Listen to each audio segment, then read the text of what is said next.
Okay, gentlemen, let's go. We are on the third line on Daf Pei Gimel Amud Aleph, and I just want us to review what we were talking about. Yesterday we learned that if chatos blood, a regular standard outer altar chatos, if its blood is brought inside the heichal, it contaminates the korban.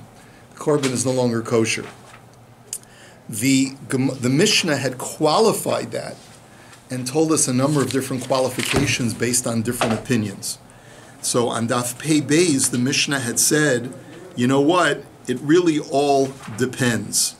According to Rabbi Eliezer, what happens if you bring the blood into the heichal, but you don't do any blood work with it? You just take the receptacle in and then you take it right out. Does that passel the blood? So that's a machlokas between Rabbi Eliezer and Reb Shimon. Rabbi Eliezer says just bring the blood inside the heichal, even if you do nothing with it, you've tainted it. But Reb Shimon says, no, you actually have to do some kind of zrika or blood placement on the altar inside the heichal, or sprinkling of the blood inside the heichal, in order for that blood to be tainted. And then we saw another qualification from Rabbi Yehuda. And Rabbi Yehuda says that if you go in accidentally, the blood is not tainted. It's only if you go in intentionally that the blood is tainted. Now there's an ambiguity there. When Rabbi Yehuda says if you go in accidentally, it's not, but if you go in intentionally, it is tainted, does he take Rabbi Eliezer's side, that just going in and taking out taints it? Or does he hold like Reb Shimon, that if you go in intentionally and you sprinkle, the blood is contaminated? That's not clear. So we're going to try and get clarity on all of these issues over the next half of an amud. So the Mishnah had said nichnas lechaper. If you go in to atone, so Rabbi Eliezer says even without doing anything with that blood, the blood is contaminated. So Tanya Rabbi Eliezer Omer nermar kan lechaper bakodesh, v'nermar lahalan v'chol adam lo yihiyeh ba'ol moed b'va'ol lechaper bakodesh. Ma lahalan b'shelo kiper, afkan b'shelo kiper. So where does Rabbi Eliezer get this idea that the blood is contaminated even before you do anything with it? So he says it's from the word lechaper in the pasuk. The word lechaper appears by blood of a chatas that's brought inside the heichal. And it says if you use that blood lechaper and it's brought inside, it's contaminated. Where else do we find the word lechaper? We find it by the Yom Kippur Avoda, where the Torah says that no man may be in the heichal when the Kohen Gadol is doing his avoda, when he's about to do his avoda. And therefore, since that pasuk in Yom Kippur is addressing chronologically before the Kohen Gadol goes in, no man may be present, so too the word lechaper in our pasuk is before you do anything with the blood, it actually is contaminated by just bringing it in. So that's the connection. Lechaper means before the fact, before the blood work, and so therefore we know it means before the blood work here also that the blood is contaminated. Rabbi Shimon Omer nemar kan lechaper v'nemar lahalan ve'is par hachatos ve'is sir hachatos asher huva as damam lechaper ma lahalan b'shekiper afkan b'shekiper. And Rabbi Shimon says not so fast. There's another pasuk by the Yom Kippur Avoda that has the word lechaper, and it appears at the very end of the Avoda where you've already done all the blood work with the sin offerings of Yom Kippur. And then you're supposed to take the carcasses of the bull and the goat that you used for atonement and take their carcasses and burn them outside the camp. Now over there, the word lechaper appears as well. And so you see that word lechaper means after the fact, after the blood work has been done. And therefore our pasuk that prohibits bringing chatas blood in the heichal is only that the blood is tainted after blood work has been done with that blood inside the heichal. So that's how he learns it. Now, obviously, this discrepancy is based on Rabbi Eliezer fixating on one lechaper and Reb Shimon fixating on another lechaper. That doesn't make for a very good machlokas. What does each one do with the other one's pasuk? So, b'mai kamiflagi, what's the machlokas? Mar saver don in chutz michutz ve'ein don in chutz mibifnim, u'mar saver don in behema mibehema ve'ein don in behema me adam. So the machlokas is as follows. When we try to understand Rabbi Eliezer's shita, he says, done in chutz michutz. He says, what is our subject talking about? Our halacha is dealing with the blood of an outer altar chatas, right? And the pasuk that I'm fixating on is talking about someone who is standing outside the heichal, who may not enter in. So those psukim are more similar to therefore I make the connection of before the blood work is done from that pasuk, because the lechaper and lechaper are much more similar because they're both addressing objects that are supposed to be outside the heichal, and therefore it makes more sense for me to connect it to that, and thus I learned that even before any blood work is done, the blood is tainted. But Rabbi Shimon says, no, not so fast. The outside object in our halacha is the blood of the chatas. The outside object in the pasuk that you're citing on Yom Kippur is a human being. So that's not really a good analogy, an animal to a human being, the blood of an animal to a human being. It makes more sense to compare the blood of an animal to an animal. And that's why I compare it to the animals' carcasses that have to be taken out of the heichal, and their lechaper is after the blood work has been done. So therefore, so too, our halacha is dealing with only when the blood work has already been done does the blood become contaminated. Okay, so that explains their machlokas. Now, Rabbi Yehuda Omer v'chulei, Rabbi Yehuda had said that only if you bring in the blood accidentally does the blood not become tainted. So hamezid pasal. B'shekiper or b'shalokiper. So of course Rabbi Yehuda would agree that if I deliberately bring the blood inside the heichal, the blood does become tainted. The question is, who does he hold like? Rabbi Eliezer or Rabbi Shimon? Does he hold that if I deliberately bring the blood in and before I do any blood work I take it out, it becomes tainted like Rabbi Eliezer? Or does he hold like Rabbi Shimon that you actually have to do blood work inside the heichal in order for the blood to be contaminated? So Amar Rabbi Yirmiyah, so Rabbi Yirmiyah says, and the Shita puts in the following words, Toshma de Tanya. Look at the following brisa. Mimashma shneimar ve'is par hachatos ve'is seir hachatos asher huva es damam lechaper b'kodesh matam ulomar v'hasorev. So let's look at the pasuk at the end of the Yom Kippur Avoda, which we cited just a moment ago.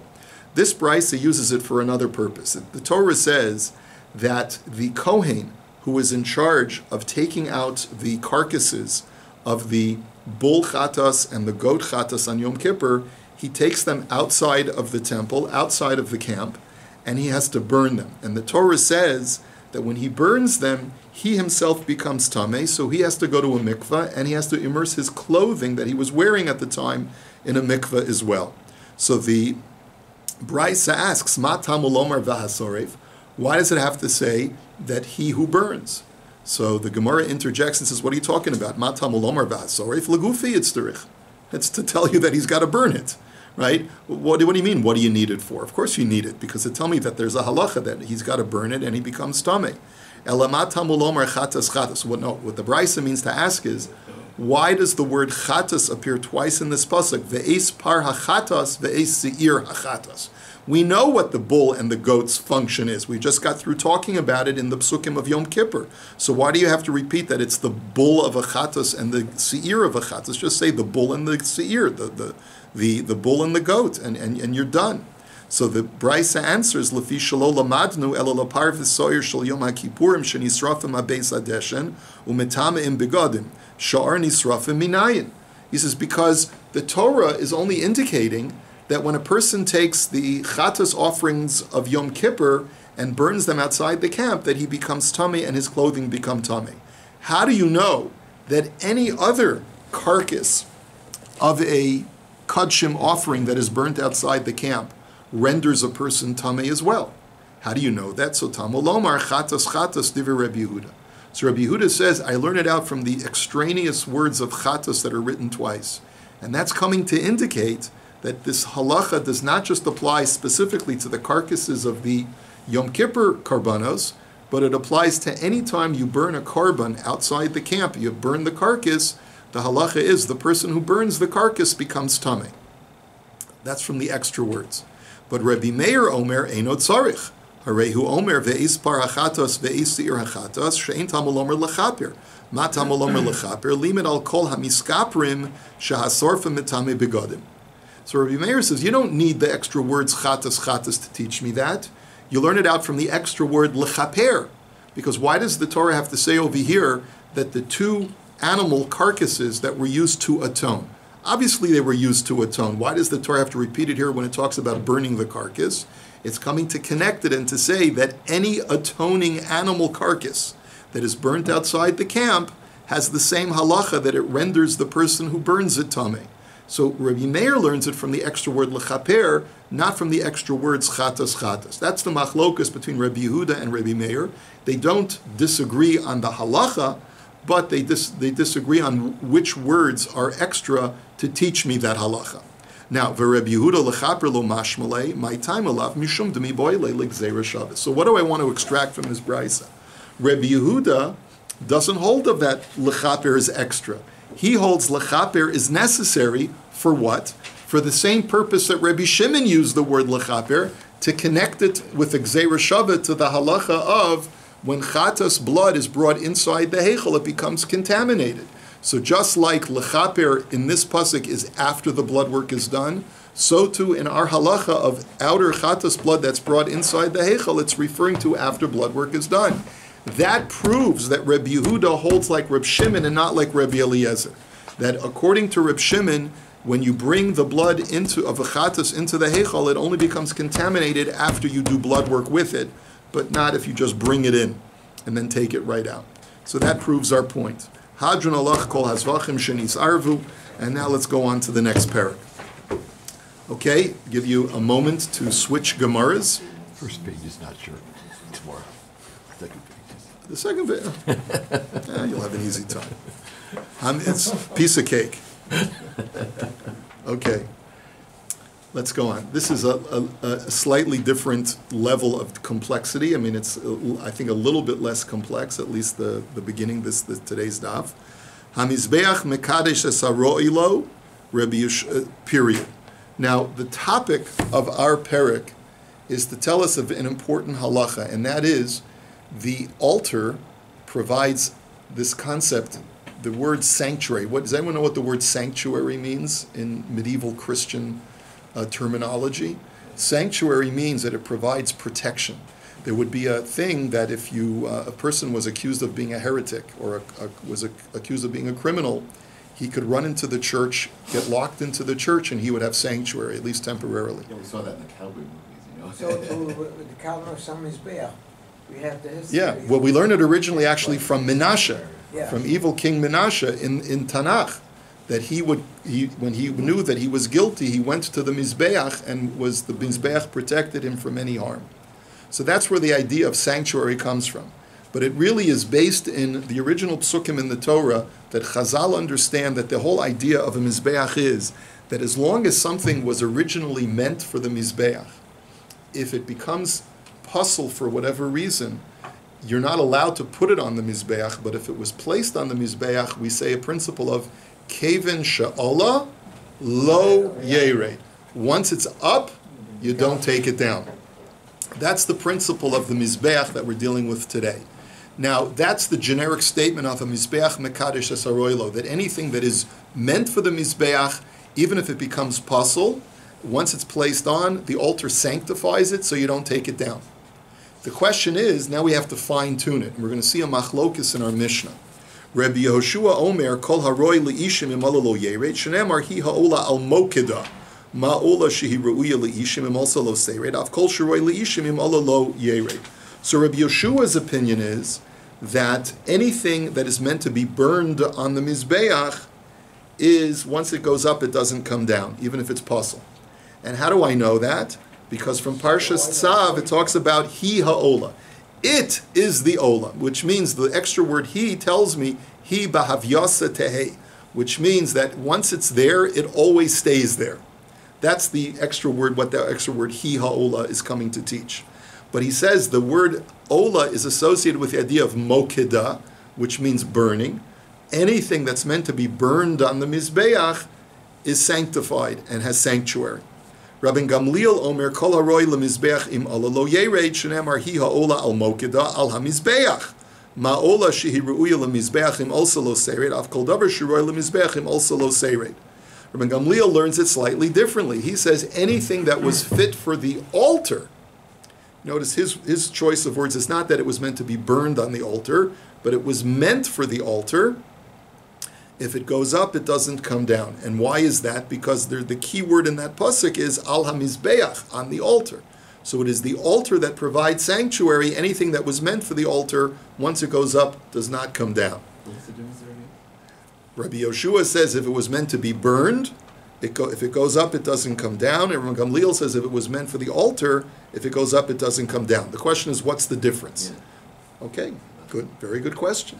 So the Mishnah answers that in the very next words. Ein bein divrei Rabbi Gamliel divrei Rabbi Yoshua ela hadam v'hanesachim. Rabbi Gamliel omer lo yerdu, Rabbi Yoshua omer yerdu.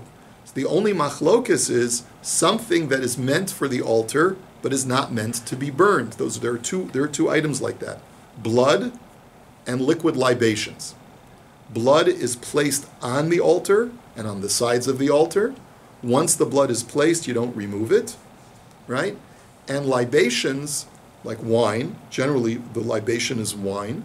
So if you poured it, you don't take it down. Once it's gone up on the altar for pouring, you let it be poured, and you don't tell the guy to get down off of the altar. So Rabbi Gamliel says the inclusion of Kevin Sha'ala Lo Yered includes blood and libations, and Rabbi Yeshua says no, only things that are meant to be burned in the fire on the altar, to the exclusion of blood and libations. By blood and libations, Rabbi Yeshua would say even if it goes up, we take it down. Now we have a third opinion, which is that of Rabbi Shimon. And by the way, we're going to see 5 opinions today. Our Mishnah has 3, and there's a brisa that has an additional 2. So Rabbi Shimon says, Omer, hazevach kosher unesachim pesulim, hanesachim kesherim v'hazevach posol afilu zevazeh psulin, hazevach lo yered v'hanesachim yerdu.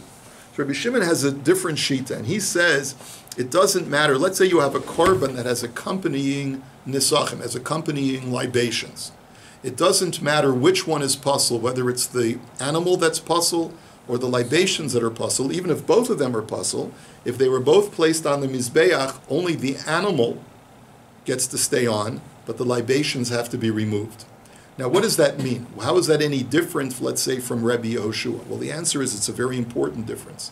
Rabbi Shimon's issue is not whether something is meant to be burned or not, but rather what is the main event and what is the ancillary item. Rabbi Shimon says only the main item, the primary item, do we apply this halacha of kevin she'ala lo yered. But if it's an ancillary item that's only coming on the mizbeach as an accompaniment, as an auxiliary to the main item, so then we don't apply the halacha im ola lo yered. Okay, so that's the 3-way machlokus of our Mishnah. Now let's take a look at the Gemara. Gemara says roi lo in she'ein roi lo lo limeute mai. So our Mishnah had said that only something that's fit for the altar, once it goes up, it doesn't come down. But that means if it's not fit for the altar, then obviously it has to come down.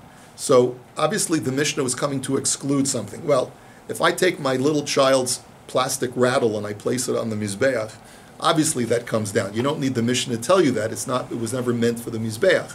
So what is it coming to excluding something that was almost fit, but didn't actually make it to its fitness state, and therefore, if it goes up, it has to come down. So what is that? So Amar Rav Papa limeute kimatzin shelo kidshu b'kli. It's referring to a flour offering of komets. You know, what is the komets? It's the fistful of flour. Mm-hmm. Now, after the Kohen takes a fistful of flour from a larger container of flour that a person brings for a korban mincha, what is he supposed to do? He doesn't directly place it on the altar.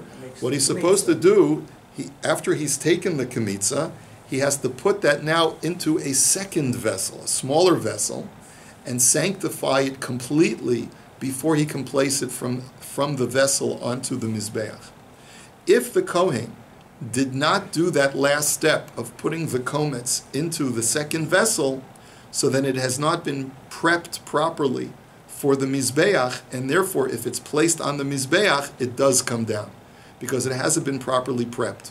The only things that we say im olu lo yerdu is if it's been properly prepped completely, but it becomes puzzle for whatever reason, we say im olu lo yerdu. Okay. So now the Gemara says, so maskef la Ravina. So Ravina says, I don't understand why, just because the fistful wasn't placed in a secondary container, why that should render it unfit. He says, Ma'ishna midu ula, da amar ula, emore kodshim kalim shehelam lifnei zrikas damim lo yerdu, na'asu lachmo shel mizbeach. Ula had made a statement that seems to contradict that. Ula is of the opinion that if I have, let's say, a korban shlomim, which is kodshim kalim, and we know that the law is that the innards of the animal for a shlomim are placed on the altar. But the reason why it's different from kodshe kodshim is because by kodshe kodshim, as soon as I've shechted the animal, every component of that animal has kedusha that is fit for, or potentially fit for the mizbeach, and is subject to me'ilah, is subject to that higher level of of holy violation. But the emurim of a shlomim sacrifice are only subject to me'ilah. They only have that higher level of sanctification only after I do zrikas adam, only after I sprinkle the blood of the shlomim on the mizbeach. What would be the halacha if I go ahead and I take the emurim, the innards of a shlomim sacrifice before the blood was sprinkled, and I place it on the mizbeach? Ula had said that that is still the bread of the altar, and the altar provides sanctuary to those innards. So the Gemara's question is, why should that be any different from a kometz that has not been fully prepped? These emurim have not been fully prepped because there's not been srikas adam. So what's the difference between the two? Why does Ula say it by the case of the innards, kevin sha'ola lo yered, once it goes up it doesn't come down? Whereas you now are saying that by a kometz that has not been fully prepped in a secondary vessel, kevin sha'ola yered, it does come down. So the Gemara answers, there's a big difference. Hanach lo michseru ma'ase begufayhu, hani michseru ma'ase begufayhu. The answer is that there's an inherent difference. It's not a fully proper analogy. In the case of the innards, they have been fully prepped, and the only thing that is lacking is a procedure to be done with something other than the innards, where I have to take the blood of the animal and I have to sprinkle it on the altar. But that's not directly related to the intestines themselves. The intestines are ready. It's just that something else has to be done in order to make them fully primed. But over here, in our case, the kometz itself has not been fully primed because it needs to go into a vessel before it can go onto the altar. And that's the reason why, if it hasn't been fully prepped in that fashion, we don't apply this halacha of kevin sha'ola lo yered. Okay, I hope I made that clear. For those who are paying attention, it should be crystal clear. I hope that is. Okay. Rabbi Yoshua Omer kol haroi liishim v'chulei.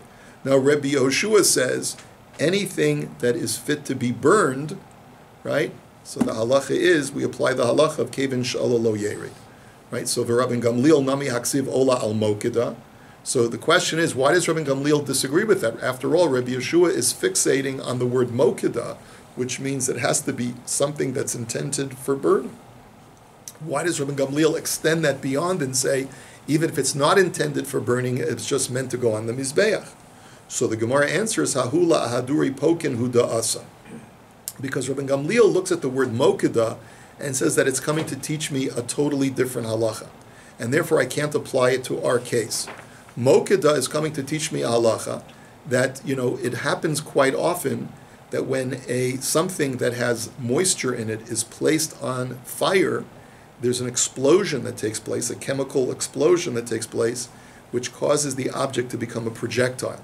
And so it would happen quite often that as the korban is burning throughout the night, pieces would explode and fly off the mizbeach. Look out below. The attack of the killer pulkeys, right?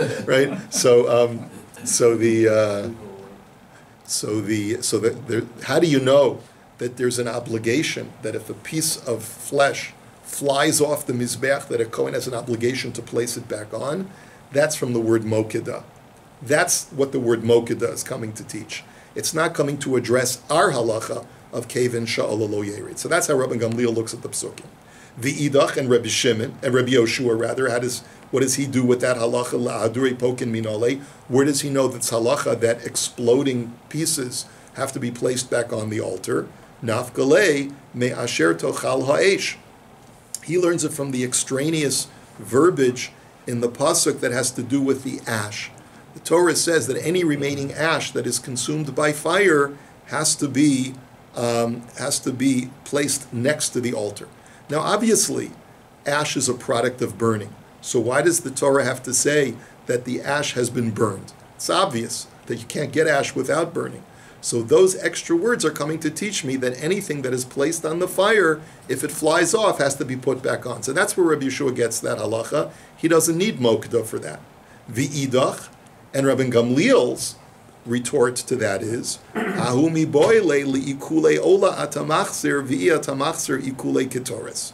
Rabbi Gamliel tells you, no, you need that extra verbiage in that following pasuk to tell you that only something that is being consumed of an animal ola is, if it flies off, you put it back on.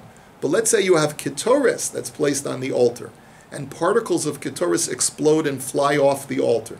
So that does not have to be returned back to the mizbech, because the ketores that's burned on the inner altar, particles that fly off do not have to be returned. And that's what those words, me asher tochal ha'esh, something that creates ash, like animal product, is the only thing that if it explodes, you put it back on. The Tani Rabbi Chanina bar Minyumi bar Eliezer ben Yaakov, asher tochal ha'esh ha'ola al ha'mizbech, ikule ola atamachzer v'ia atamachzer ikule ketores. And that's exactly what's quoted in the Brisa, that you only have to restore or return exploded animal parts of an ola back to the altar, but if exploding particles of ketores fly off the altar, you don't have to place them back on. So that's what that extra verbiage is coming to teach. V'idach, and Rabbi Yoshua's response is no. Lav mimela shmamina di'ikule ola mehadrina. He says you don't need extra verbiage in the pasuk to teach you that, because since the whole context of the pasuk of Asher Tochal Ha'esh is talking about a korban ola, you learn it from the context that only when it's an ola animal sacrifice do you return exploding parts back to the mizbeach, and it's not referring to ketores. So obviously you know that, and therefore I have the word mokeda as extraneous, and the word mokeda is the key that teaches me that only something that's meant to be burned on the mizbeach do we apply the halach of kevin sha'ola lo yered and not anything else? Okay. Now, Rabbi Gamliel Omer kol haroi v'chulei. So Rabbi Gamliel takes the opposite approach, and he says that anything that's meant for the altar, whether it's meant to be burned or not, we apply the law of sanctuary of kevin sha'ola lo yered. And where does he get it from? Because the key word that he fixates on is the word mizbeach. So, Rabbi Yeshua nami haksiv mizbeach. So what does Rabbi Yeshua do with that word mizbeach? That implies that anything that's meant for the altar, regardless of whether it's meant to be burned or not, has sanctuary. So, hahu mi boyele, maika amar rachmana kol aroi lamokta mekadesh mizbeach. So, Rabbi Yeshua says, I agree with you that the word mizbeach appears in the pasuk, but it's not coming to teach me a halachic principle, but rather it's coming to explain to me the reason why something that's meant to be burnt on the altar acquires sanctuary. It's because of the sanctity of the altar. In other words, it's coming to explain the reason. Why is it that we say this halacha of anything that's meant to be burned, kevin sha'ola lo yered? Because the altar has this supernatural power of providing protection and sanctuary for anything that is meant to be burned to be placed upon it. So it's not telling you the halacha, it's rather telling you the reason for the halacha. V'idach mizbeach achrina ksiv. And Rabbi Gamliel's response to that is that there are two times when the Torah says the word mizbeach in the context of providing sanctuary. There's a pasuk in Sefer Shemos that says that kol hanogea b'mizbeach yikdash. Anything that comes in contact with the altar shall have sanctuary, and so that pasuk teaches me this principle that the mizbeach is the factor that provides sanctuary. So what do I need the word mizbeach over here in Parshas Tzav? To tell me that anything that's meant for the altar provides sanctuary. V'ida chad lehecha dehaisala sha'asa kosher, v'chad lehecha delo haisala sha'asa kosher. And Rabbi Yehoshua's response to that is, no, I need two psukim to tell me that the mizbeach is what provides sanctuary, because there are two different kinds of tainted sacrificial material. One is something that was originally kosher and then became pasul, And the other kind is that was always puzzle from its very inception, such as a case where I shechted the animal with the machshava of chutz lizmano or chutz lemakomo, that at no point was it usable, right? And it was always puzzle. Even in that case, the Mizbeach provides sanctuary. So that's why I need the word Mizbeach to appear twice in the Torah in the context of sanctuary, to tell me that it protects both kinds of puzzle sacrificial material. V'idach kevim tepsulininu v'rabinu rachmana lo shna haisa lo sha'asa kosher, lo shna lo haisa lo sha'asa kosher. And Rabbi Gamliel's response to that is, you don't need the word Mizbeach twice to teach you that. All you need to know is that the Mizbeach provides sanctuary. And once you know that the Mizbeach provides sanctuary from the pasuk in Sefer Shemos, you don't have to make these arbitrary distinctions between whether it was usable at one time and later became pasul, or whether it was always pasul. Bottom line is, the Mizbeach provides sanctuary, period, nikudah, that's it.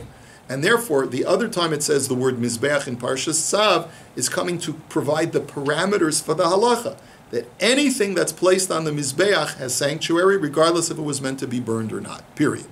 Now, Rabbi Shimon Omer Hazevach Kosher V'chulei. Then we saw a third opinion of Rabbi Shimon in our Mishnah, and Rabbi Shimon's opinion was anything that's primary gets sanctuary, anything that's ancillary does not get sanctuary, right? Now we're going to see a brisa now, which quotes Rabbi Shimon again, but then it brings two other Tanoim, and I just want to review the names so that we get clarity. Our Mishnah had Rabbi Yehoshua, Rabbi Gamliel, and Rabbi Shimon. The brisa has Rabbi Shimon, same Rabbi Shimon as our Mishnah, now two other Tanoim, Rabbi Yossi Haglili and Rabbi Akiva. So that's five Tanoim. So Tanya, Rabbi Shimon Omer, Ola ma'ola haba biglal atzma, avkol haboyin biglal atzma, yatsun nesachim haboyin biglal zevach. So this brisa cites Rabbi Shimon as exactly as our Mishnah had cited him. Only the main event, only the primary item gets sanctuary. The secondary item does not. Rabbi Yossi Haglili Omer, mitoch shenemar kol hanogea b'mizbeach yikdash, shomea ani bein roi uvein she'eno roi, tamulomar kivasim, ma kivasim ru'uyin av kol ra'ui. So Rabbi Yossi Haglili has the next opinion. This is a new opinion. He says, listen, the Torah says in Sefer Shemos that anything that comes in contact with the altar has sanctuary.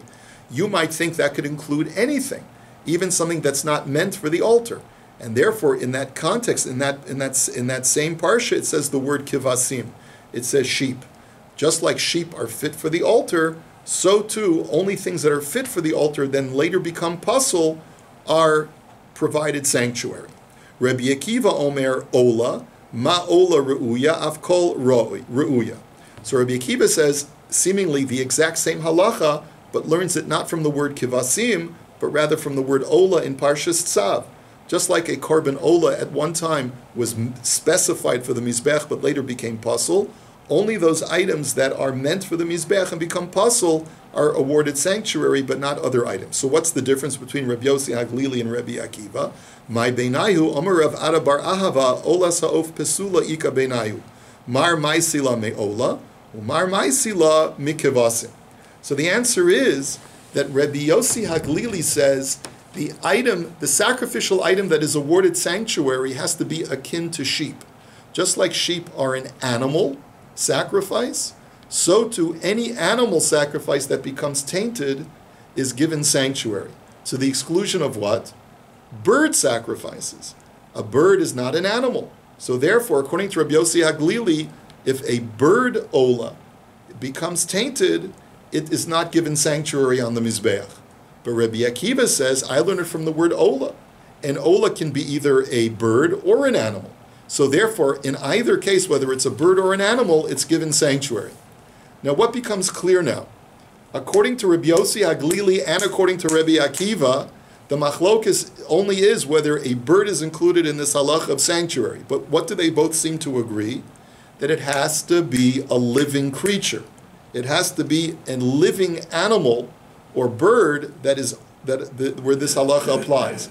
Did we see such a limitation in our Mishnah? No! Our Mishnah had said that even a mincha is potentially given sanctuary, provided that it was prepped properly. Remember, we talked about the prepping of the korban mincha by placing it in a secondary vessel. So there's a very clear machlokes between our Mishnah and the Brisa as far as non-animated sacrificial items. According to our Mishnah, even flower offerings are offered sanctuary as long as they're prepped properly. And according to the Brisa, no. According to Rabbi Yossi Aglil and Rabbi Akiva, they both agree that it has to be at one point have been a living creature. So now the Gemara says, Ulaman demaisi la mikvasim haksiv oila. So Rabbi Yossi Aglili, who says it's limited only to animals and not birds, what does he do with the word ola? So iksiv kvasim v'lo ola havamina afilo mechayim kosav rachmana oila. See, he says no, it's limited to animals. Why did the Torah have to use the word ola? To teach you, if I didn't have the word ola in the Torah, I might think that even if the animal is still alive, if I take a living sheep and I place it on the mizbeach, kevin she'ola lo yerid. So that, to dispel that, the Torah has to use the word ola, which means it's ready and primed as an ola for the mizbeach. It can't still be alive, obviously. Now, ulaman demaisi le me ola haksiv kivasim. Now, what does Rabbi Akiva do with Rabbi Yossi Aglili's pasuk of kivasim? Why does the Torah use only an example of an animal and not a bird? So iksiv ola v'lo ksiv kivasim havamina afilu mincha kasav rachmana kivasim. So Rabbi Akiva answers that. He says, listen, if the Torah had only said the word ola and not qualified it with the word kivasim in Sefer Shemos, I might think that anything that's fit as an ola, even flour, gets sanctuary. So therefore the word kivasim is used to tell you that it has to be a living creature. But it's not to the exclusion of birds, according to Rabbi Akiva. Now, ma'ika ben hani tanoi lahani tanoi demasnisen. Now, let's speak it out. Let's speak out. We got 5 different opinions, 3 that appear in our Mishnah, and 1, 2, and 3 that appear in our Mishnah, and 3, 4, and 5 that appear in the Brisa. Rabbi Shimon is doubled in our Mishnah and in the Brisa. What's the difference as far as practical applications between the Tanoim of the Mishnah and the Tanoim of the Brisa? So Amar Rav Papa kematzim shekitshu b'chli ika benayu letanoi didan lo yerdu letanoi demasnisa yerdu. So the first difference we spoke out already is flower offerings. According to our Mishnah, flower offerings, as long as they're prepped properly, are offered sanctuary. And according to the Brisa, no, it has to have been a living creature. Now we go on and we talk about other permutations. Amar Reish Lakish. Mincha haba b'fnei atzma l'divrei kulan lo seirei. If I have a flower offering that is meant to be brought as a standalone flower offering as a mincha, not as an accompaniment to an animal korban, but it's a standalone mincha. So according to every opinion in our Mishnah, that's Rabbi Yoshua, Rabbi Gamliel, and Rabbi Shimon, it's offered sanctuary. Why? Because even Reb Shimon would agree that since it's the main event, it's the primary item, it's offered sanctuary. Now, L'divrei Reb Yossi Haglili v'Rebbi Akiva terei. But according to the 2 Tanoim of the Brisa, Reb Yossi Haglili and Rebbi Akiva, it does not get sanctuary because it's not once a living creature. Now, mincha haboim hazevach, if it's a mincha that is ancillary and it's just an accompaniment to an animal sacrifice, so then l'divrei Rabbi Gamliel v'Rebbi Yoshua lo seirei, l'divrei kula and terei.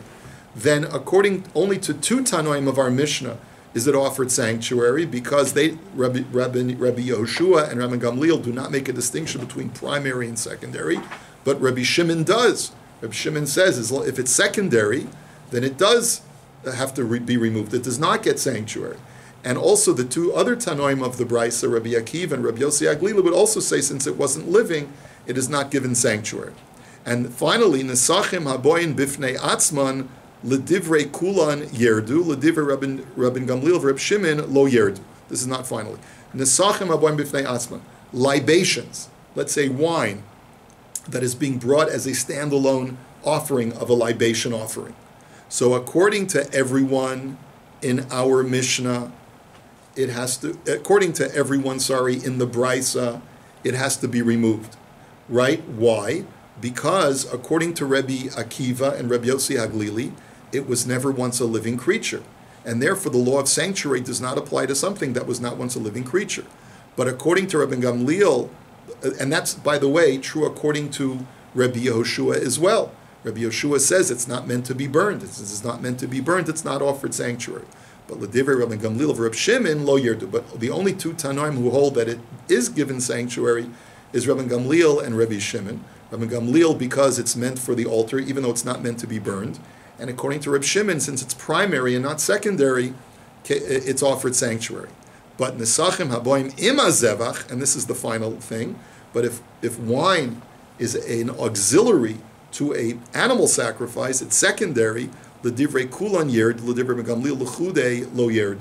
So then only according to Rabbi Gamliel is it offered sanctuary, because he says it's meant for the altar. And all he cares about is that it's meant for the altar. But according to all the other Tanoim, it is not given sanctuary. According to Rabbi Yoshua, it's not given sanctuary because it's not meant to be burned. According to Rabbi Shimon, it's not given sanctuary because it's secondary, not primary.